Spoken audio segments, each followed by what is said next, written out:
Hello students, today we will discuss Coulomb's law in vector form।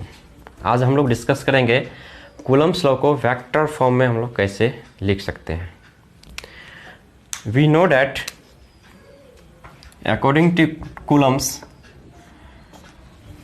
magnitude of force between two charges K Q1 Q2 upon R square,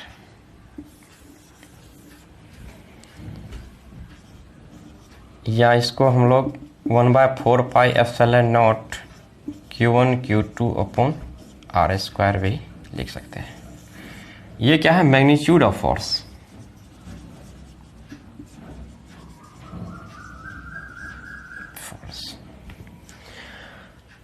हम जानते हैं कि like charge एक दूसरे को क्या करता है। मान चलिए पॉजिटिव Q1 ये भी पॉजिटिव Q2 है, तो ये दोनों के बीच की दूरी मान चलिए R है, तो एक दूसरे को क्या करेगा? ये रिपेल करेगा, ये इसको इधर रिपेल करेगा। तो इस पे जो फोर्स लगने वाला है ना, जो फोर्स इस पे जो लग रहा है किसके वजह से? Q2 के वजह से, तो ये हो जाएगा F12। और इस पे जो फोर्स लग रहा है किसके वजह से? Q1 के वजह से, तो ये हो जाएगा F21, फोर्स ड्यू टू 1। इसी तरह जब अनलाइक चार्ज होगा प्लस Q और माइनस Q2, प्लस Q1 और है ना, तो इसमें जो है एक दूसरे को क्या करेगा? ये अट्रैक्ट करेगा। तो इस पे जो फोर्स लगेगा इस डायरेक्शन में, और इस पे जो फोर्स लगेगा ये भी क्या है? एक दूसरे के अपोजिट डायरेक्शन में। तो यानी कहने का मतलब है ये Newton's third law of motion को है ना, थर्ड लॉ को फॉलो कर रहा है। तो every action there is opposite equal and opposite reaction. तो इस पे जितना फोर्स इस पे लग रहा है उतना ही फोर्स इस पे लग रहा है। तो दोनों किस डायरेक्शन? ये दोनों अपोजिट डायरेक्शन में लग रहा है। Like charges repel each other and unlike charges attract each other. तो अब हम लोग जो है इसको एक वेक्टर फॉर्म में लिखेंगे, और ये जो फोर्स लग रहा है हमेशा दो चार्जेस के बीच जो ये डिस्टेंस है इस लाइन के है ना अलोंग ये फोर्स एक्ट कर रहा है ना, the line joining between two charges, ठीक है, इसके अलोंग ही ये फोर्स लगेगा। तो इसलिए इस फोर्स को हम लोग सेंट्रल फोर्स भी बोलते हैं। तो now we will discuss Coulomb's law in vector form. चलिए consider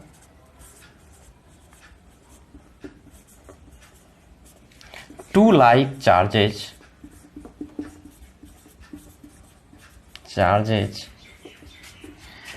Q1 Q2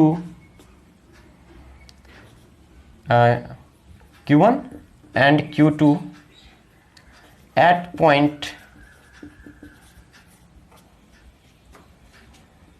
A and B located in vacuum।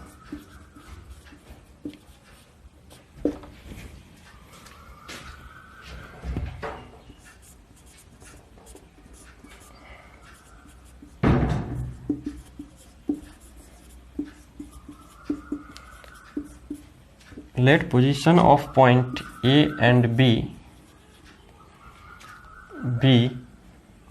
are A and B with reference to origin are given by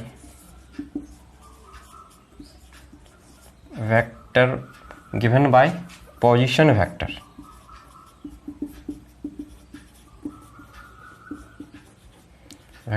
R1 and R2।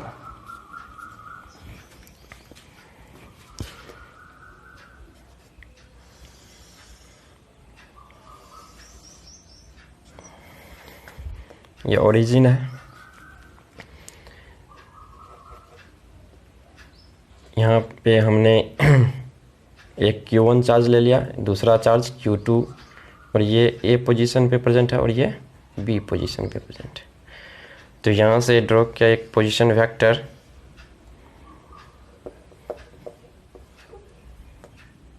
From origin R1 vector R1 and दूसरा position vector R2 vector R2।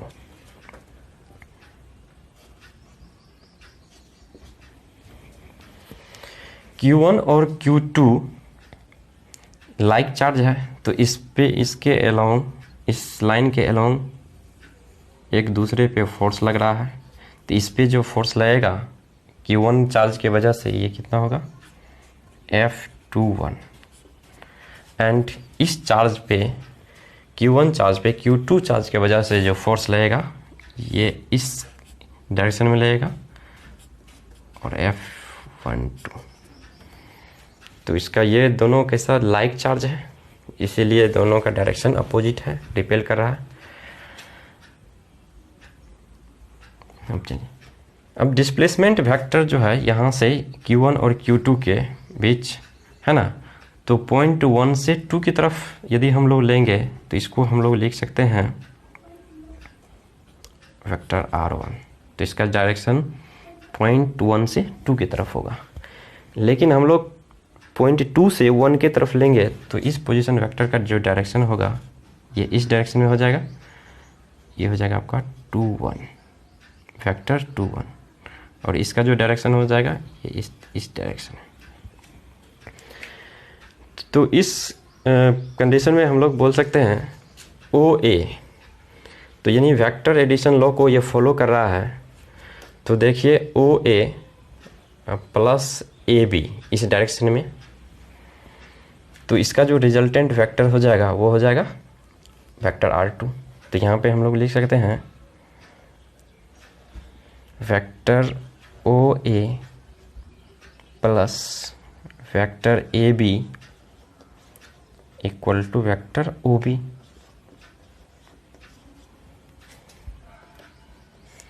Triangle law of vector से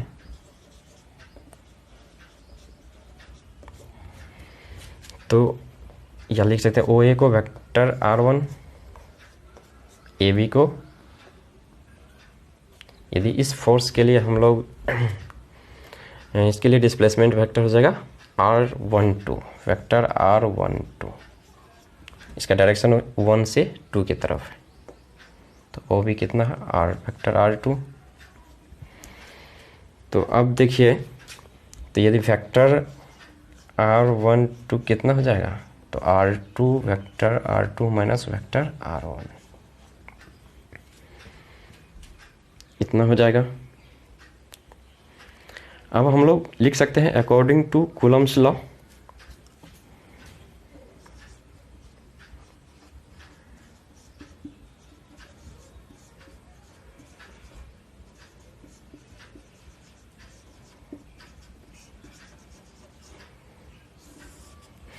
according to coulomb's law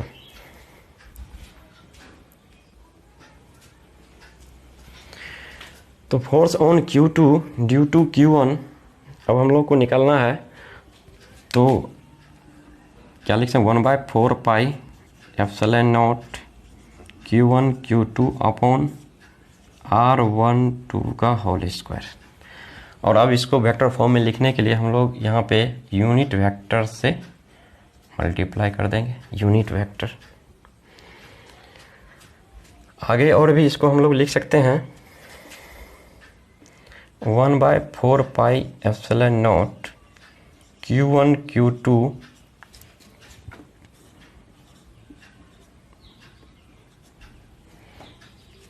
R12 का square. और unit vector, जैसे unit vector क्या होता है, vector unit vector A है तो इसको vector A and magnitude of vector A। तो उसी तरह हम लोग यहाँ पे इसको लिख सकते हैं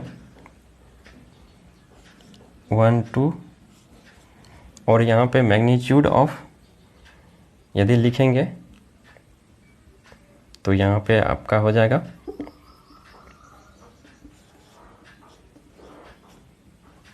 क्यू हो जाएगा, आर क्यू हो जाएगा, क्योंकि ये मैग्नीट्यूड जो है इसमें मल्टीप्लाई हो गया। तो इसी तरह इसको इस तरह से हम लोग लिख सकते हैं, vector R magnitude of vector R. तो मैग्नीट्यूड तो वेक्टर आर का आर ही होता, आर से फिर आर स्क्वायर में आर से मल्टीप्लाई करेंगे तो क्या हो जाएगा, आर क्यूब हो जाएगा।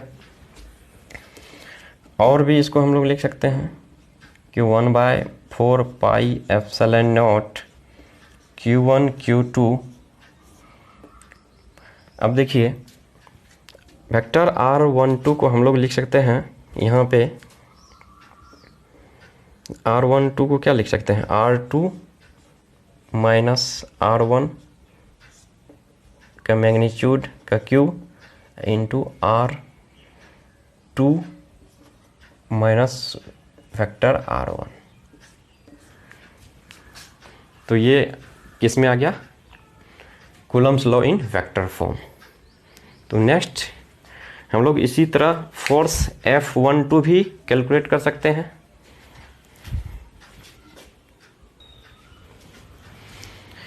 सिमिलरली उसी तरह जो है हम लोग फोर्स ऑन Q2,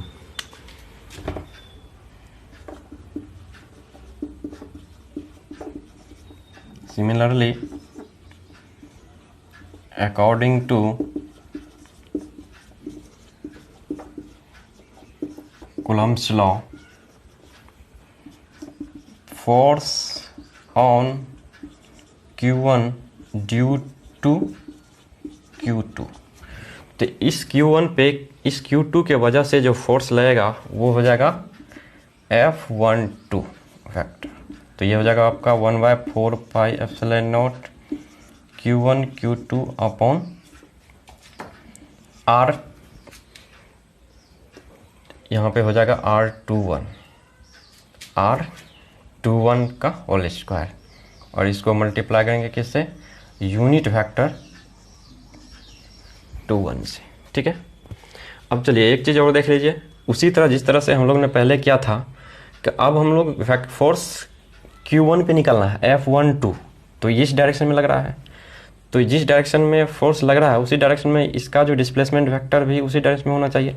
तो इसके लिए देखिए OB, ये लाइन इसका डायरेक्शन OB इधर है, तो BA इसके इधर लगेगा, तो एक resultant vector OB plus BA का क्या हो जाएगा, OA हो जाएगा। तो OB plus BA according to vectors है ना, एडिशन लॉ, तो OB plus BA equal to vector OA, तो ये रिजल्टेंट हो गया। तो इसका OB का वैल्यू है वेक्टर R2, और इस डायरेक्शन में जो डिस्प्लेसमेंट वेक्टर होगा चार्ज 2 से 1 की तरफ जा रहा है, तो इसलिए R21 हो जाएगा, और ये रिजल्टेंट वेक्टर क्या है, R1 वेक्टर R1, तो वेक्टर 21 इक्वल टू हो जाएगा vector R1 minus vector R2। तो इसका वैल्यू हम लोग इतना भी लिख सकते हैं। चलिए इसका यूज होगा आगे। अब इसको हम लोग क्या लिख सकते हैं, उसी तरह 1/4 pi epsilon not Q1 Q2। अब देखिए इसको हम लोग यूनिट वेक्टर को वेक्टर के टर्म में लिखना है, तो यूनिट वेक्टर को अभी जस्ट हम लोग ने बताया था, यूनिट वेक्टर 21 है, तो ये क्या हो जाएगा, vector 21 upon magnitude of vector 21। तो मैग्नीट्यूड लग जाएगा तो ये वेक्टर खत्म हो जाएगा, तो ये इसमें मल्टीप्लाई हो जाएगा, तो ये क्या हो जाएगा, वेक्टर 21 क्यूब आ जाएगा, और यहाँ पे मल्टीप्लाई हो जाएगा वेक्टर है ना, R21 हो गया पोजीशन वेक्टर है ना, इसका क्यूब हो गया, और यहाँ पे वेक्टर R21, तो इसे मल्टीप्लाई कर देंगे। अब इसका वैल्यू जो है हम लोग यहाँ से इसको लिख सकते हैं, तो देख लीजिए, तो ये हो जाएगा आपका 1/4 pi epsilon not Q1 Q2,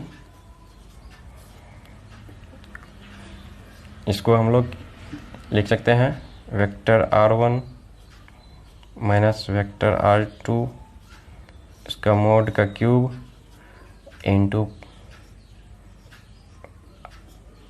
vector 21। तो ये हो गया vector form, Coulomb's law in vector form. तो इस वेरी सिंपल, इस तरह से हम लोग निकाल सकते हैं। मेन ये triangle law of vector addition का यहाँ पे लॉ को फॉलो करके हम लोगों ने R21 का वैल्यू यहाँ पे कैलकुलेट करके बस यहाँ पे रख दिया है, पुट कर दिया है। और ये तो आप लोग यूनिट वेक्टर जानते ही हैं, बस इसी यूनिट वेक्टर को हम लोग को वेक्टर के फॉर्म में लिखना है। ठीक है, ओके।